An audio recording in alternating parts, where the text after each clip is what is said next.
जवाब तो चाहिए, देख रहे हैं आप, आपके साथ मैं हूं लावनी विनीत। जवाब आज उनसे चाहिए जो लगातार जनसंख्या नियंत्रण कानून की बात जब जब आई है तब तब विरोध के सुर मुखर करते रहे हैं। जवाब उनसे चाहिए जो बार बार जनसंख्या नियंत्रण पर चर्चा शुरू होती है कि उसका विरोध करते हैं और सीधे सीधे कहना शुरू कर देते हैं कि एक मजहब को टारगेट किया जा रहा है। लेकिन आज जवाब उनसे जरूर लेना होगा, क्योंकि सवाल पूछने वाला आज हिंदू नहीं बल्कि खुद एक मुसलमान है। अल्पसंख्यक नहीं, बहुसंख्यक है मुसलमान। दरअसल एक पुस्तक शाहिद हुसैन साहब ने लिखी। यह पुस्तक जो ये बताती है कि मुसलमानों की जनसंख्या किस कदर बढ़ती जा रही है। एक पुस्तक जो ये बताती है कि प्यू रिसर्च सेंटर अगर ये कहता है कि 2047 तक भारत इस्लामिक देश हो जाएगा, तो ये बात 100% सत्य है। एक किताब जो ये कहती है कि जिस तरीके से जनसंख्या असंतुलन बढ़ता जा रहा है, जिस तरीके से जनसंख्या वृद्धि हो रही है, विस्फोट हो रहा है, एक खास वर्ग का उसमें किस तरह से योगदान है, और अगर ऐसा है तो ये किताब ये भी कहती है कि देश में इस वक्त जनसंख्या नियंत्रण कानून की आवश्यकता पूरी तरीके से आ चुकी है। एक दिन पहले ही विजयदशमी के अवसर पर आपने संघ प्रमुख परम पूजनीय मोहन भागवत जी को सुना। उन्होंने भी स्पष्ट रूप से कहा कि जनसंख्या नियंत्रण कानून की आज जरूरत है। सुदर्शन न्यूज निरंतर इस बात की मुहिम चलाता रहा है। प्रधान संपादक सुरेश चौहान जी ने बाकायदा 20,000 किलोमीटर की 70 दिनों की यात्रा की, और इस यात्रा में जिस तरीके का जन सैलाब, जन समर्थन मिला, उसने स्पष्ट कर दिया है कि जनसंख्या नियंत्रण कानून ही आने वाले वक्त में एक बड़ा हथियार हो सकता है, एक बड़ा समाधान हो सकता है, बढ़ती हुई जनसंख्या पर काबू पाने का। लेकिन जिस तरीके से विरोध के स्वर मुखर हो रहे हैं, ऐसे में एक बार फिर सवाल उठ रहा है कि जब ये सवाल ही खुद एक मुसलमान पूछ रहा हो तो उसको धमकियां क्यों मिल रही है, उसको डराया क्यों जा रहा है। आज खुद हमारे साथ मुस्लिम जनसंख्या वृद्धि के लेखक जुड़ेंगे, अपनी मन की बात साझा करेंगे, बताएंगे कि इस पुस्तक में उन्होंने किस तरीके से संपूर्ण वो बातें लिखी है जिसका आधार ये कहता है कि धीरे धीरे वक्त आ रहा है, अल्पसंख्यक नहीं बहुसंख्यक हो रहा है मुसलमान। चलिए हम शुरुआत करते हैं और सबसे पहले आपके सामने वो रिपोर्ट रखते हैं जो ये बता रही है कि जनसंख्या नियंत्रण कानून ही आज की तारीख में सबसे बड़ा समाधान है।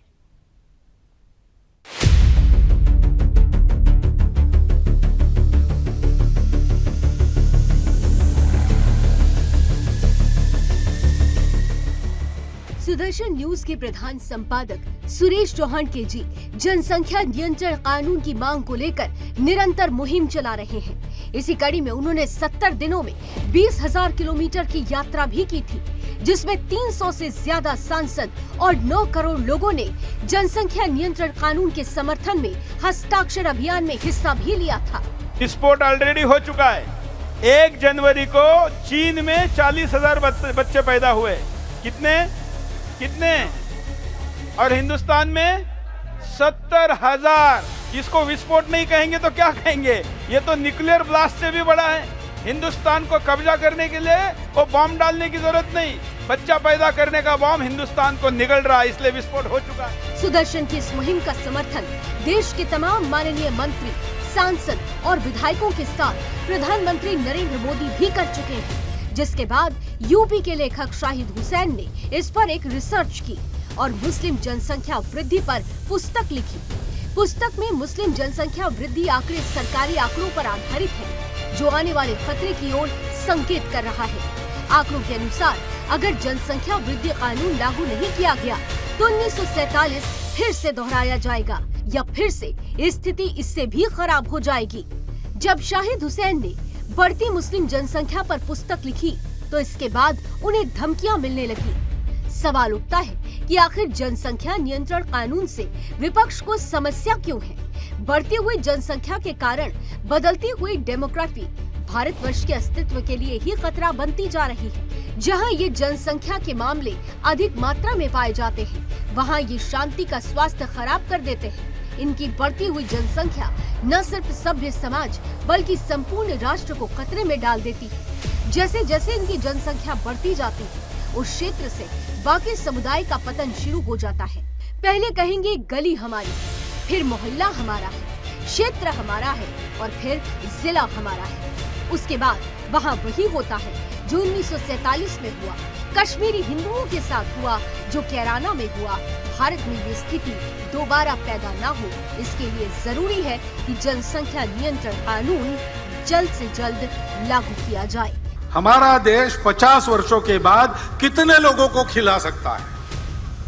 उस समय समाज में काम करने वालों की कितनी संख्या चाहिए? काम न कर सकने वाले उस समय कितने रहेंगे? आज के 57% युवा 50 साल के बाद काम करने की स्थिति में रहेंगे क्या? अपने देश का पर्यावरण कितने लोगों को खिला सकता है? कितने लोगों को झेल सकता है? इतने लोगों के शिक्षा की, स्वास्थ्य की क्या व्यवस्था हम कर सकेंगे? इतने लोग काम करेंगे, रहेंगे भी, क्या क्या करना पड़ेगा? और केवल देश का प्रश्न नहीं है, जन्मदात्री तो माता होती है, का सशक्तिकरण हमने कितना किया है? उनका स्वास्थ्य कैसा है? उनको उनकी इच्छा क्या है? उनकी आवश्यकता क्या है? परिवार की भी आवश्यकता होती है, परिवार का भी विचार क्या है? ये एक समग्र विचार करके एक नीति बनानी पड़ती है। हिंदू जब जब घटा तब तब कटा, और हिंदू जहां जहां कटा, हिंदुस्तान वहां वहां मिटा। Bureau report, Sudarshan news.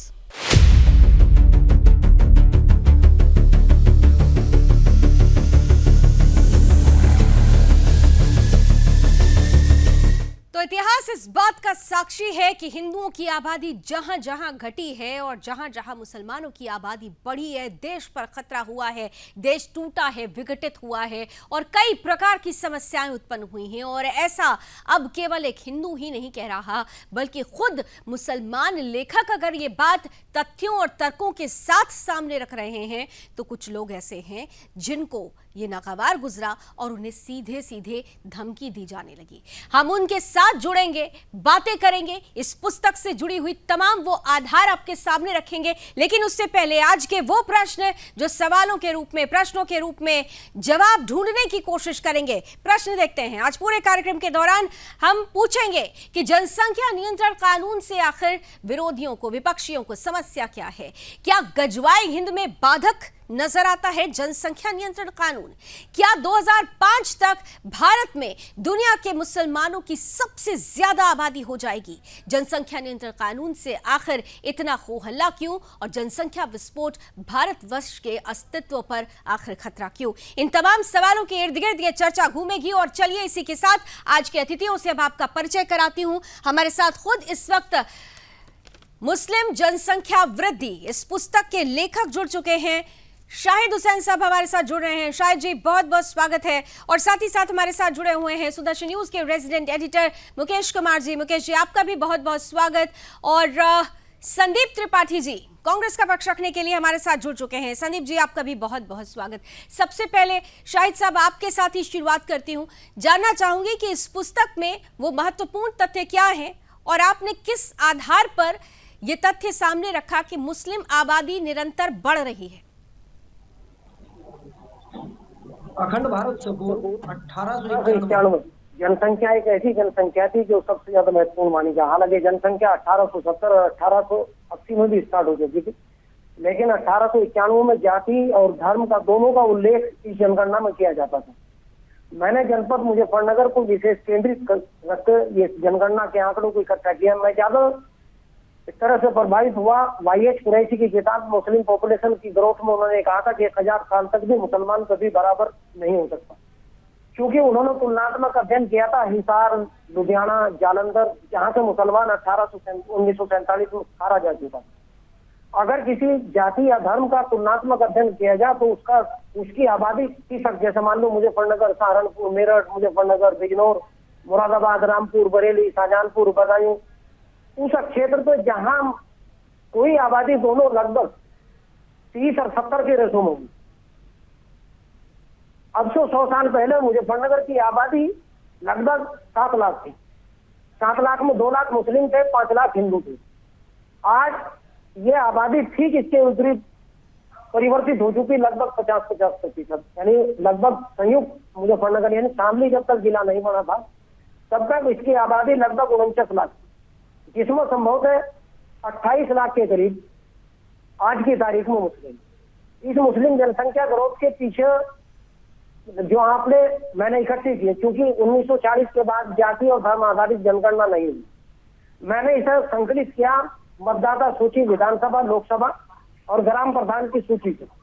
उसमें हिंदू और मुस्लिम को मैंने अलग अलग किया। उसे अलग अलग करने के बाद मैंने उसे गुणा भाग के आधार पर उसकी जनसंख्या का निर्धारण किया।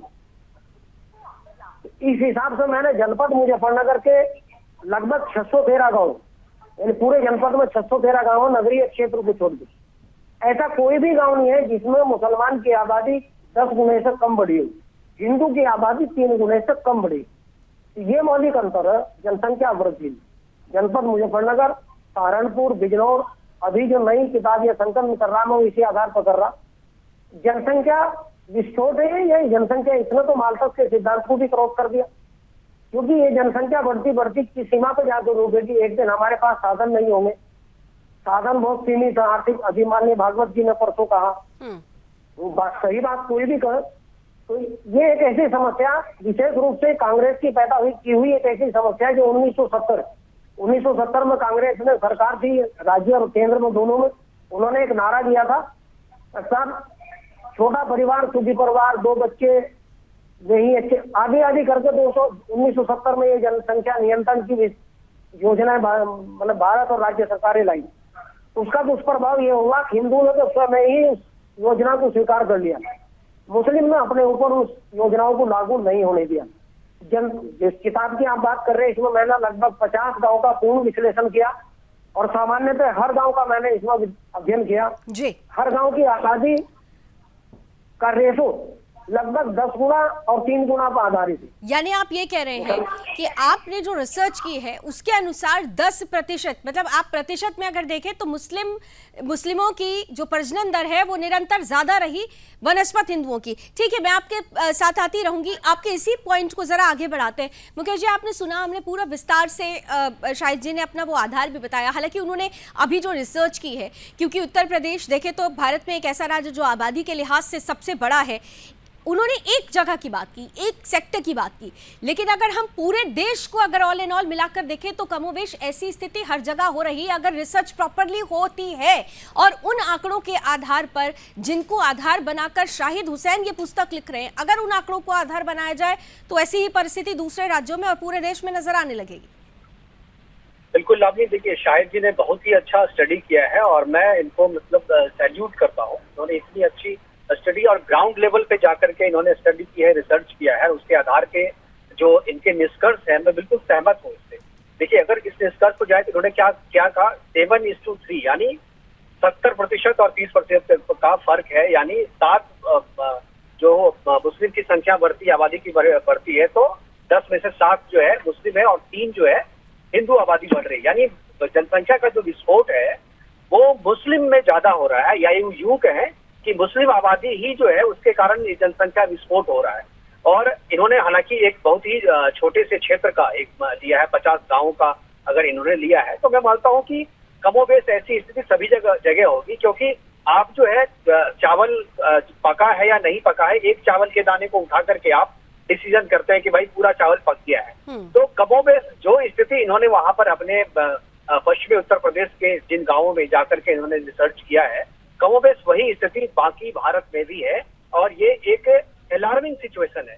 एक चीज तो ये हुई, दूसरी बात और इसको आप जोड़िए लावनी, थोड़ा पीछे जाइए। 2007 में जो जकात फाउंडेशन ने कश्मीर यूनिवर्सिटी में जो कश्मीर पुनर्जागरण का जो एक डेमो दिया था कश्मीर के लोगों के सामने, कश्मीर के बच्चों के सामने, और उसमें उन्होंने जकात फाउंडेशन वाले ने कहा था कि पॉपुलेशन बढ़ाना है, अगर आपको गजवाए हिंद लाना है, अगर आपको आपके इलाके में चाहते हैं कि आपकी बात चले, आपके समुदाय का डीएम हो, आपके समुदाय का एसपी हो, आपके समुदाय का विधायक और पार्षद और पंचायत में आपके समुदाय के लोग हो, तो आपको अपनी पॉपुलेशन जो है वो बढ़ानी होगी। और पॉपुलेशन बढ़ा करके हम डेमोग्राफी चेंज करेंगे और डेमोग्राफी चेंज करने के बाद जो है हम उस पूरे इलाके पे हमारा अधिकार हो जाएगा। ये बात जो आज जो इनकी किताब है, मुझे लगता है कि इनकी ये किताब उस बात को जो 2007 में जकात फाउंडेशन ने कश्मीर रेनेसां के नाम पर की थी, वहां पर जो प्रेजेंटेशन दिया था, उस प्रेजेंटेशन को आप कहें तो हूबहू जमीन पे उतारने वाला काम इन्होंने किया है। और सबसे मुस्लिम जी जी प्लीज कंप्लीट कर ले 20 सेकंड्स में सर। हाँ, मैंने जिस तरीके से मैसेज दिया जाता है, इनका जो एक नेटवर्क है, जो ग्राउंड लेवल पर मैसेज कैसे दिया जाए और कैसे उसे इम्प्लीमेंट किया जाए, वो चीज ये किताब बता रही है कि ग्राउंड लेवल तक उस मैसेज को पहुंचाया गया है और ग्राउंड लेवल पे उस पे काम हुआ है। और अब जो है डेमोग्राफी पूरी तरीके से चेंज हो गई है। केवल अभी यह किताब जिस क्षेत्र विशेष में केंद्रित है, ये केवल उसी क्षेत्र विशेष की बात नहीं है, पूरे भारत में। चाहे असम के 9 राज्य जो है, वो ऑलरेडी बिल्कुल ऑलरेडी वहां पर हिंदू अल्पसंख्यक हो चुका है जी। लक्षद्वीप में 98% मुस्लिम्स हैं और आपको पता नहीं चला, आप देखते रह गए। तो धीरे धीरे बिल्कुल, यानी कि जिस आधार पर रिसर्च होनी चाहिए उस आधार को ही दरकिनार किया जा रहा था। लेकिन अब तो खुद शाहिद हुसैन अगर सामने आकर एक पुस्तक लिखते हैं। संदीप त्रिपाठी जी, अगर आप तक मेरी आवाज पहुंच रही हो तो बहुत सीधा प्रश्न है।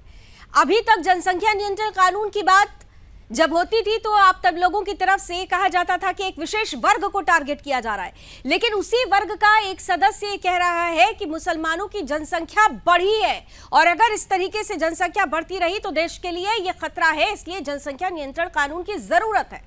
संदीप त्रिपाठी जी, रोका किसने है? क्योंकि कौन से नेता ने रोका? राकेश सिन्हा जी बिल लेकर आए थे, प्राइवेट बिल लेके आए थे, किसने समर्थन किया? भाजपा की पूर्व बहुमत की सरकार है, राज्यसभा में है, लोकसभा में, कौन मना कर सकता है? किसान के लिए बिल लेके आते हैं, क्या कांग्रेस से पूछते हैं वो? या बहुत सारे बिल लेके वो आए, क्या कांग्रेस से उन्होंने पूछा? अगर वो इस मुद्दे पे गंभीर है तो जो है कानून बनाए। और हमारे दो का नारा दिया और उसको चरितार्थ किया और उसका विरोध उस समय आरएसएस और यही भाजपा कर रहे थे।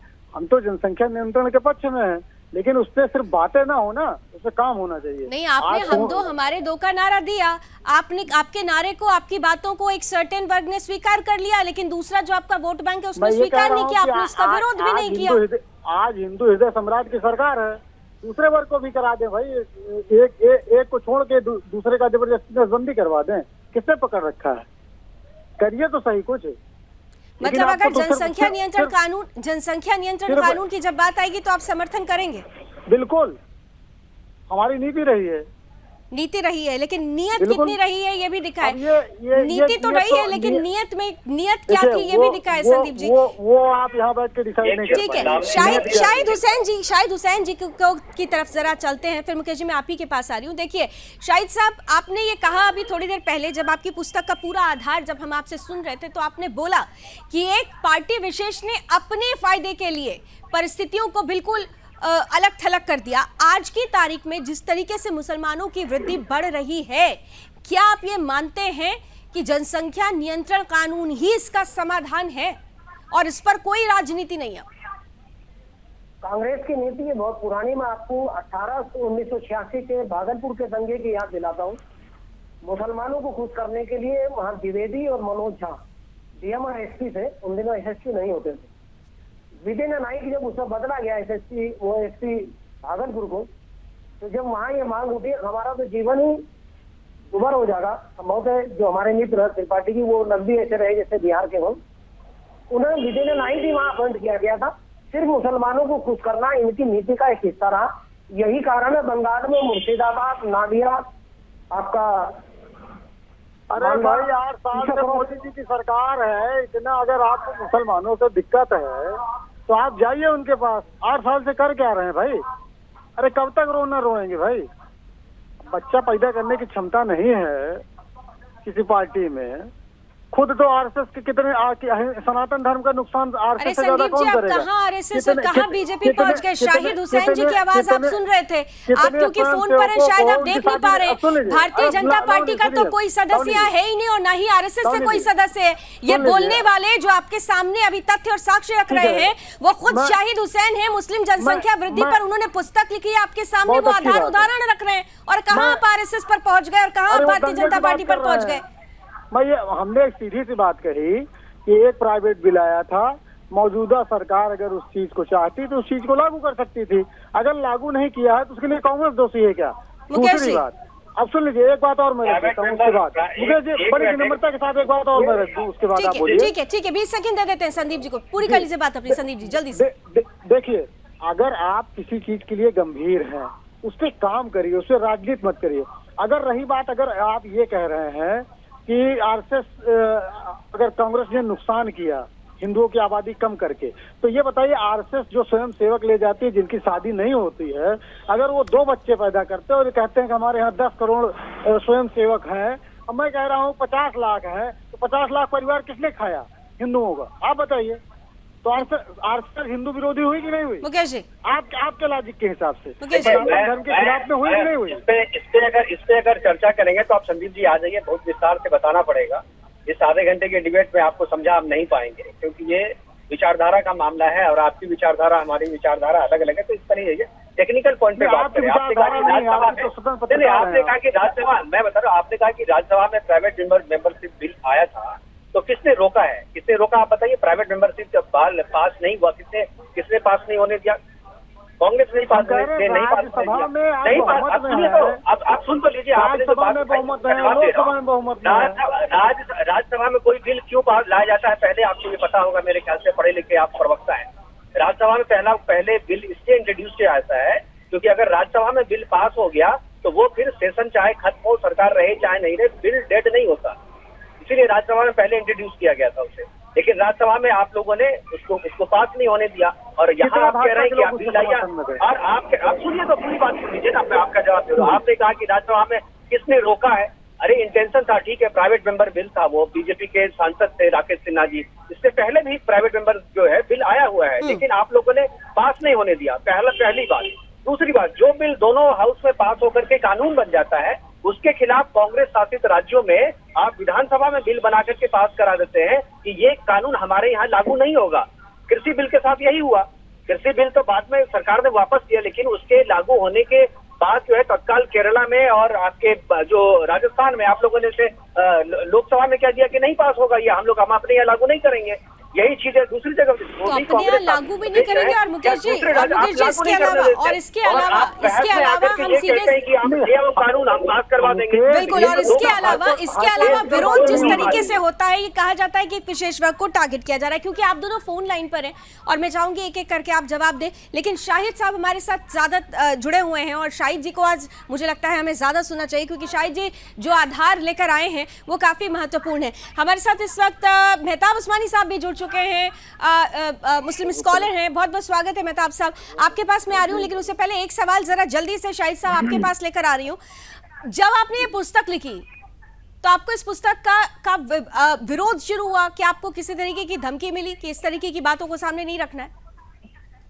नहीं, मैं धमकियों से कभी नहीं डरता। मैं अलीगढ़ मुस्लिम विश्वविद्यालय के समय से ही इन चीजों से मुझे कोई फर्क नहीं पड़ता, क्योंकि मुझे सत्य लिखना, इस जनसंख्या विस्फोट की परिणति होगी एक भारत की एक दिन धरती वजन उठाने के लिए भी मजबूर हो जाएगी।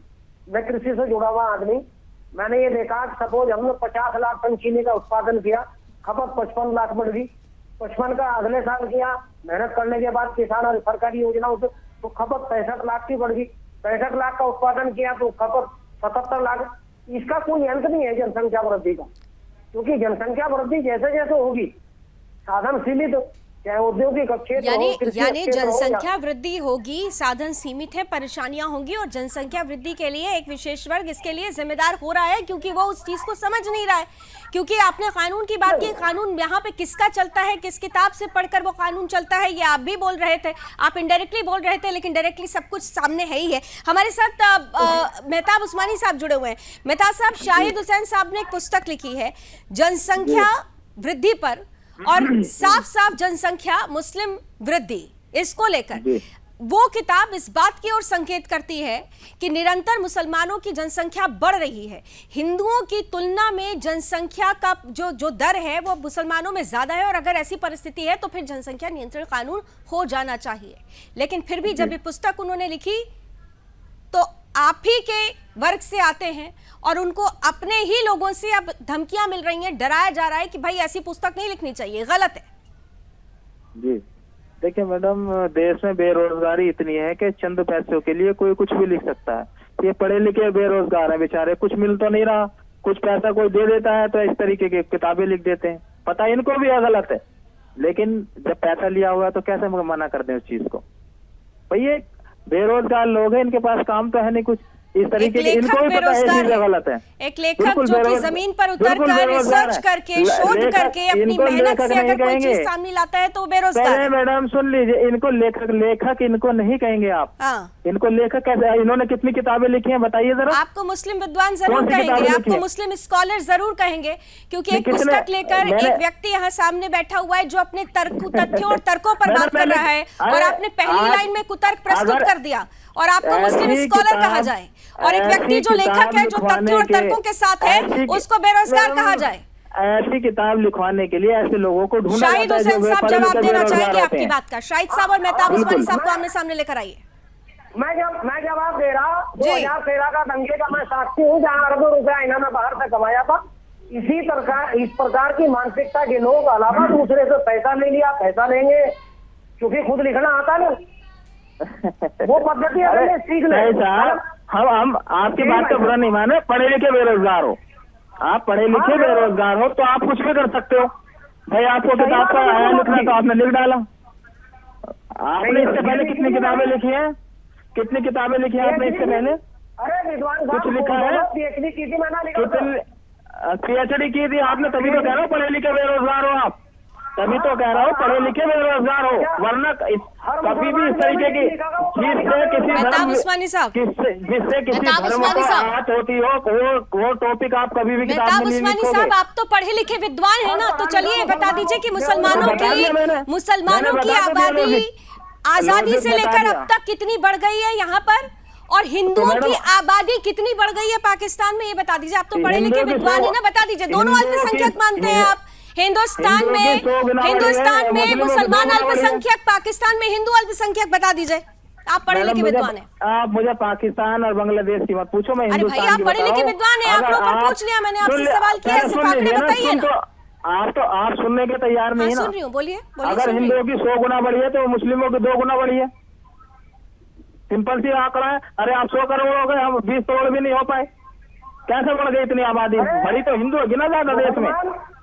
बंटवारा भारत का 47 में कितने करोड़ हिंदू थे? 47 में। अरब कितने हैं? आंकड़ा लगे। और मुस्लिम कितने करोड़ थे? अरब कितने? उससे आंकड़ा लगा अच्छा, लीजिए। मुसलमानों की कंपेयर कर प्रजनन दर लीजिए। कितनी है और हिंदुओं की प्रजनन दर कितनी है? क्योंकि आप मुस्लिम स्कॉलर हैं, मैं आपसे उम्मीद रखती हूँ, इसीलिए आपने आंकड़ों की बात की। एक लेखक सामने है, आपने उनको कहा कि वो पढ़े लिखे बेरोजगार हैं। आप तो पढ़े लिखे विद्वान हैं, इसीलिए तो मैं आपसे आज मैं नहीं बोल रही हूँ, आप बताइए ना, आप बता दीजिए प्रजनन दर कितनी है, और ये भी बता दीजिएगा कि किन किन राज्यों में कहाँ पर हिंदू घटा है या मुसलमान घटा है, यही बता दीजिए। मैडम ऐसा है, मैडम कोई कट्टरपंथी नहीं है कि मैं हिंदू मुसलमानों को किस राज्य में। 70 करोड़। अरे सुन लो सर, सुन लो, जब आजादी के टाइम हिंदुओं की जनसंख्या कितनी थी जरा बताइए विद्वान साहब, आपने बुक लिखी है। 31 करोड़। अब कितनी है? अब कितनी है? 90 से 100 करोड़। कैसे बढ़ गई इतनी? मुसलमानों की कितनी थी उस टाइम? कितनी थी मुसलमानों की? आप अरब कितनी? अब कितनी है? आमने सामने अब कितनी है? अब कितनी है? अब कितनी है? आजादी के बाद की बात कर रहा हूँ मैं, आजादी से पहले की नहीं, आजादी के बाद की बताओ अब कितनी है? बंटवारा भारत एक तरफ से 70 करोड़ बढ़ गई, एक तरफ तो एक तरफ 7 करोड़ बढ़ी है और एक तरफ बढ़ गई 50 करोड़ से भी ऊपर। तो आप बताइए बड़ी कितनी? बंटवारा भारत का हुआ था बंटवारा जो हुआ था उसमें ये कहा गया था कि जो मुसलमान हिंदुस्तान में रहना चाहे वो रह सकता है अपनी मर्जी से, नहीं, ठीक है ना। वोटिंग का अधिकार था हमें उस वक्त भी, वोटिंग का अधिकार था कि हम वोट जाना चाहे तो जा सकते हैं, ना जाना चाहे तो ना जा सकते हैं। शाहिद साहब जवाब दीजिए, आप आमने सामने। हमारे साथ कैसी बात? आप पढ़े लिखे आदमी, आपको नहीं पता?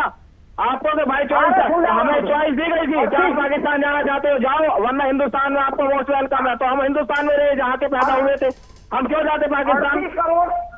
और हिंदुस्तान में मुसलमान, अरे हिंदुस्तान में तो मुसलमान बोलिए शाहिद साहब, आपकी आवाज उन तक जाएगी, आप बोलिए। अब 38 करोड़ जनसंख्या के आधार पर विभाजन हुआ था। 7 करोड़ मुस्लिम थे, 31 करोड़ कुल हिंदू थे, जिसमें जैन सिख आदि सब थे। आज उनकी आबादी 100 करोड़ से नीचे, 7 करोड़ की आबादी 70 करोड़ के लगभग। आबादी का विभाजन भारत बांग्लादेश पाकिस्तान भारत का हुआ था, पाकिस्तान बांग्लादेश या पूर्वी पाकिस्तान कोई चीज नहीं था।